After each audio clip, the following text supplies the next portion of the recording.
To set corner action for top left, to do the double click function in Samsung Galaxy S23 Ultra, swipe down the top of the screen and then tap setting icon. Scroll down the screen to find accessibility. Tap accessibility and then tap interaction and dexterity. Scroll down the screen. Under mouse and physical keyboard section, tap auto action after pointer stop. Under corner action section, tap top left.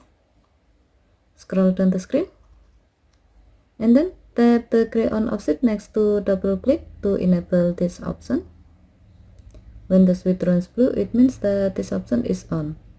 Next, connect a USB or Bluetooth mouse with your phone. Now, go to the screen where you can do a double click. As the example, we will use the double click function to zoom in a photo. To do so, open a photo in the gallery app.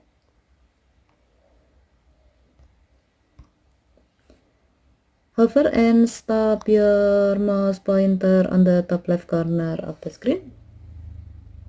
And then bring the pointer to the photo to double click to zoom in the photo. Okay, thank you for watching. Have a nice day.